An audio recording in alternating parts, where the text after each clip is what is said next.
দাদু দাদু, এত কাঠ তুমি উঠাতে পারো?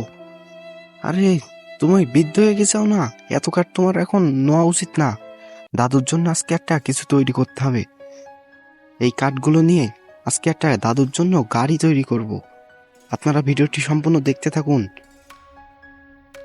এ দেখেন, কাঠটি আমি ফেলে নিচ্ছি, নিয়ে সুন্দর একটি গাড়ি তৈরি করব, যাতে দাদুর কাঠমাট বোতে অনেক ভালো হয়, যাতে কোনো কষ্ট না হয়।